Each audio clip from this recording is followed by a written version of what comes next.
No one have to put them as a loser because everyone win in the decision making. Human have limitations. So when we are saying that we have limitations, it is impossible for us to understand everything. It is impossible for us to know everything. So I myself have my own limitation. So I can learn and I will learn from others. Although career performance on paper we are best among our friends, or we are best among our colleagues, or we are even best in our parents punya eyes kan. Kita selalu rasa mak ayah kita rasa kita bagus daripada adik-adik yang lain. So whatever we are best in, it doesn't mean that we are best in everything. We might best in certain thing, which is that's very important, but we can't be best in everything. So understanding this, trusting these values makes us to agree that we are interdependent creatures. Let us try to bog down our mind and start to think and respond. How do you visualize significant differences between all these three? Dependent, independent, and interdependent. Anyone would like to respond? I guess when you say about dependent is like something like a child, a small child, and his or her parents. Mm-hmm. Yeah. Interesting. Okay, that's a very good example because we can't do anything, ya.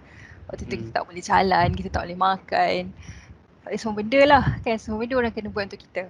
Okay, interesting. And interestingly, bila kita dah umur 60, 70, 90s, except Mahathir lah kot except Tun Mahathir, kita akan jadi semula dependent to others kan. Maksudnya bila dah sakit kan, dia akan kembali semula kepada seperti mana kita kecil. Okay, that's a good example, Uzai. Anything else untuk independent dan interdependent? Shazwan said in the chat, interdependent is family. Family, interesting. Interdependent is family. Oh my god, I love the concept. Okay, good, good. What about independent?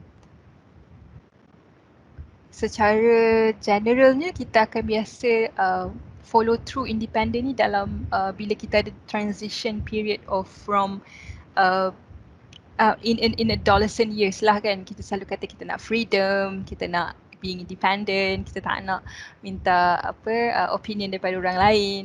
We know that what we are do is the best, you know. This is kind of thinking of a person who believe in independent.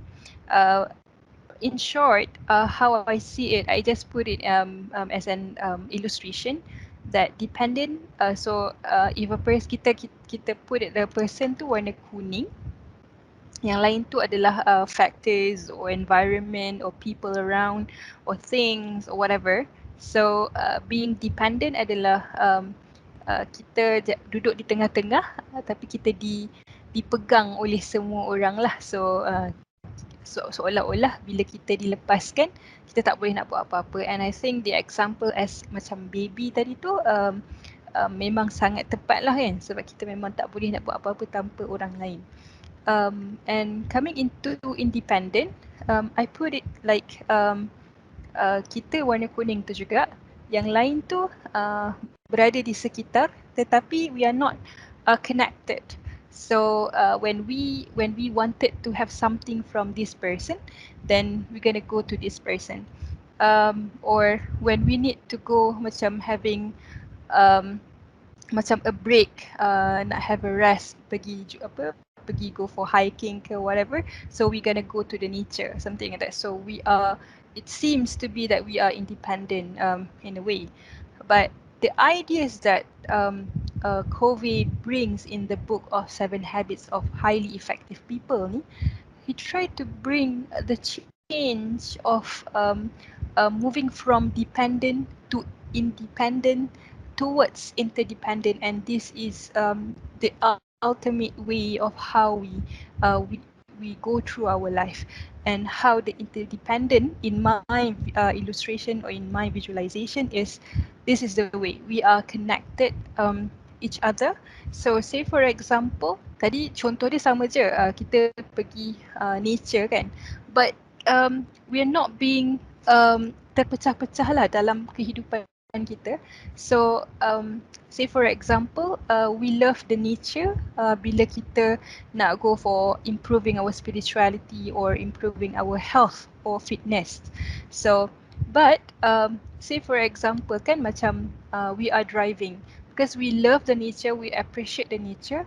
So kita tak buang sampah merata-rata. So inilah the way of interdependent, where we know the action that we do at this moment are affecting others directly or indirectly. So we being more cautious of our words, of our behavior, of our actions, because we believe that we are interdependent creature. But I did mention in the previous session talking about how environment is actually affecting us. Dalam satu kajian in one research by a positive psychologist, environment change us in to the maximum of only 10%, tapi it does affects. So walaupun sedikit behavior kita yang tak baik tu kepada orang lain, it does affect walaupun only 10%, kan? Okay, so we move on. So we are talking about um, understanding. So when we talk about understanding, the association adalah sama ada responding ataupun being a person who are listening. So tapi dalam kehidupan kita secara general, kalau kita tengok diri kita sendiri ataupun orang lain, uh, when we talk, people love to give this kind of responses, or when others talk, we also love to give this kind of responses. So we evaluating people, we probing people, we advising people, we interpreting people. I'm not saying, I mean, in this book, Covey not saying that all these four is wrong totally. There are times where these four autobiographical responses is important, but the criteria, it have to be, mutual understanding. But when it comes into people talk about issues, say for example kan, ni selalu berlaku antara anak dengan ayah. Contoh dia call ayah lah, contoh kan. Ayah, tadi nak masuk UTP, pintu tertutup dah sebab saya masuk lambat. Dan kadang-kadang ayah ni dia akan immediately respond, dia kata, itulah siapa suruh balik lambat. So it he's doing evaluation towards his son, dan bila perkara ni berlaku secara berterusan, dia akan membina rasa ketidakpercayaan ataupun not trusting his father, because whenever he talk about emotions, the father seems not understanding and responding in a way of advising. The general idea I put it here. So kalau evaluating ni maksudnya macam judging lah. So sama ada, oh I don't agree with your point, but we never put a way out of how to do it better, kan? We keep on judging. The second one is about probing. We're asking questions. So this is not wrong totally. We can ask questions. We're not asking questions based on our biases. Example, okay, so our friends asked us to see his work or her work. So when he presented kerja dia, and then we asked, so what do you think? Do you think you need to improve? Because of what I see, you have lacked on here and here. So we are asking question, but we are asking from our perspective, from our lenses. We are not really asking for him or herself to improve. Tapi itulah, the main intention adalah untuk kebaikan. Cuma cara kita tanya tu dah macam investigative kan. So advising. So advising ni maksudnya telling others what they should do. Should do ni adalah satu perkara still in our lenses. Kita rasa what we have done in our past tu is the best. But when we talk about best, it's always best in ourselves. Because we have to understand that human is unique. we our experience is different, so we can't say that what we have done is best for me and is also best for you. Cuma there is one, I mean, kalau dalam apa yang I read lah kan, because kita pun tak tahu what is the ultimate truth or what is the ultimate best. Kalau orang kata, oh, fokus dalam kelas is the best way for you to excel in your study. But you still found some people who are not focused in classes, but still can excel in study. So somehow the advice is not suit to everyone. Yeah, but what we can go is to the fundamental. Itulah, that is the beautiful way of how Covey put his ideas about changing people mindset is by changing the fundamental instead of the technical things. Because when we start to advise people at the very first beginning of communication, we block the communication and people will tend to be defensive or resistance towards us.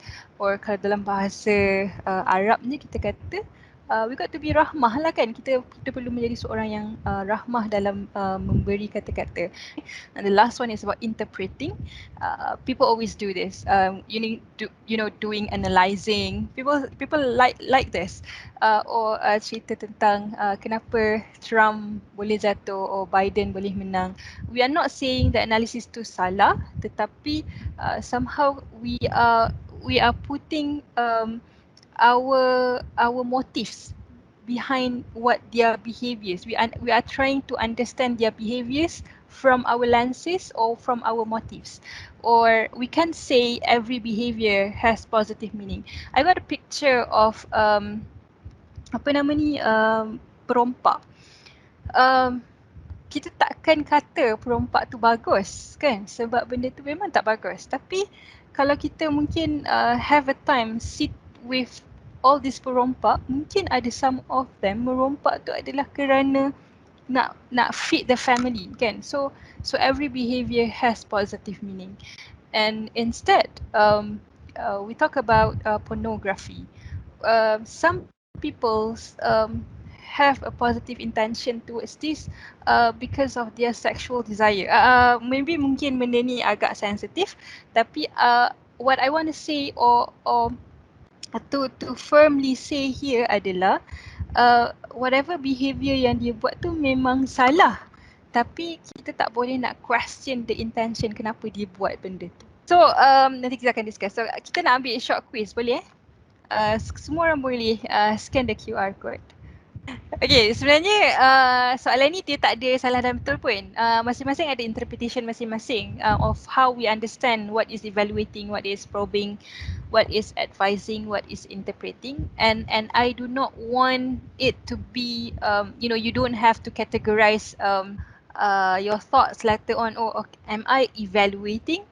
Am I probing? Am I advising? Am I interpreting? Because ataupun if you are doing the reflection is for yourself, I think it's okay, but not too much.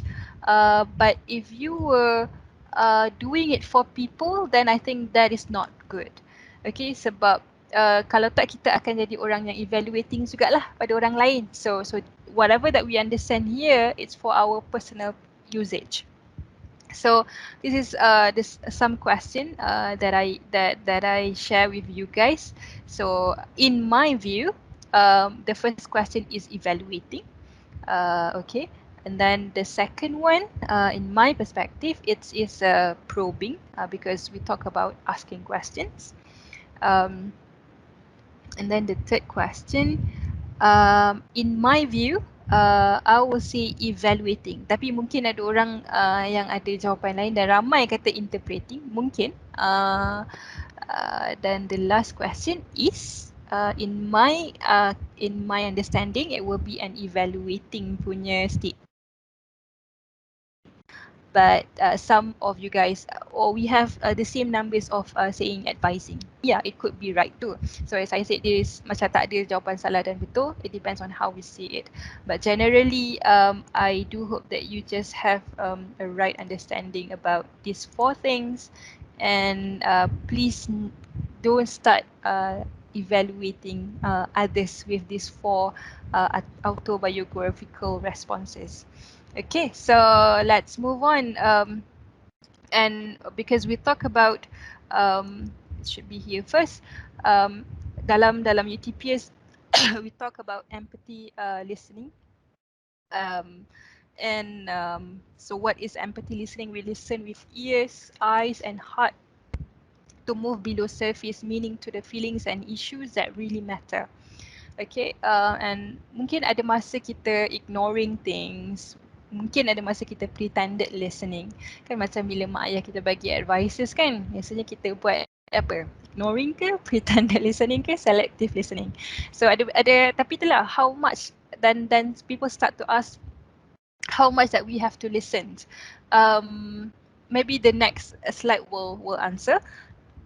But before that, UTPS have one project named UTPS Listening Project.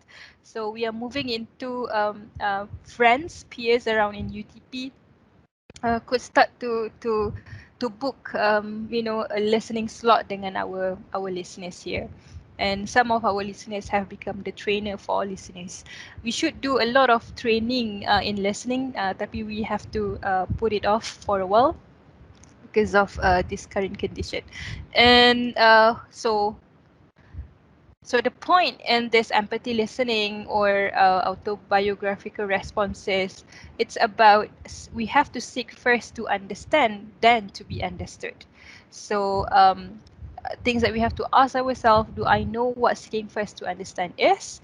Um, have I created a condition that supports seeking first to understand? And do I do actions that establish the habit of seeking first to understand? So we have to seek first to understand. Okay. Ada 3 slide lagi, sikit je lagi. So another point adalah synergize. Synergize ni is a goal in this habit does not actually to create the synergized environment, but to create the climate in which it drives the win-win attitude, seeking first to understand seperti mana yang tadi, and a belief in our abilities to find a third alternative. So maksudnya sebagai contoh yang paling mudah dalam synergizing of making decision kan, people always start with arguments. They don't like this, they don't like this. But when we trying to put our issues ni by argument, we are trying to put people, oh dia ni salah dekat point ni, dia ni salah dekat point ni. So it is best actually we have a mutual satisfying solution where we will start to have cooperative way to work together for a common goals. Okay, so finding a third alternatives is important because win-win attitude, no one have to put them as a loser because everyone win in the decision making. So let us go here. Just a very quick one. I give you 1 minute to glance through what is synergy. So the first column is about what is synergy. Second column is condition that support synergy. The third column is how do you do in taking or establishing synergy. The best part over here, I love this. Do I respect the ways in which other people are different from me? Orang selalu cakap kalau kita nak have a good terms of communication, we got to find what the similarities. Tapi orang selalu lupa somehow differences ni it takes us to go beyond than the common things. Kan kita boleh jadi lebih hebat because we are combining two ideas yang berbeza and it takes into the third alternatives. So ada orang selalu cakap kan kita kena cari similarities, but for me accepting the diversity is also important. Sebab kalau tak kita akan jadi orang yang agak ekstremis sebab kita nak semua orang sama macam kita. Kita nak semua orang, kawan-kawan kita semua orang faham apa yang kita faham. Pinggan semua kena basuh lepas makan. Tapi ada kawan-kawan kita yang duduk kat hostel, dia tak faham benda tu. So kita dah rasa geram. Kan, tapi we have to respect the different yang ada around us kan. So we embrace the diversity. And the last one, this is the four things that is very important um, for us to really care of ourselves. We have to take care of our physical, our mental, our spiritual, and our social emotional. And I think that's from me. And production capability, akak bagi satu analogy, dia macam golden eggs and the goose, where the production capability is explaining about the goose. The goose is equivalent to human, and the golden eggs is the outcome, the things that we're gonna provide to others. Kan? So bila kita nak beri sesuatu kepada orang, kita juga perlu mempunyai sesuatu tersebut. Macam kita nak bagi RM1 dekat kawan kita, kita mesti ada RM1. Kalau kita nak bagi gula-gula kat kawan kita, kita mesti ada gula-gula dulu. So if you want to promote, emotional and mental wellness to your friends, to create creativity, to support the movement of change, you got to have all this in yourself first. All right, so I think that will be my end, my sharing tonight. So I'll pass back to Uzai. Thank you. Right. Thank you, Kak Fatiha, for the sharing that we had just now.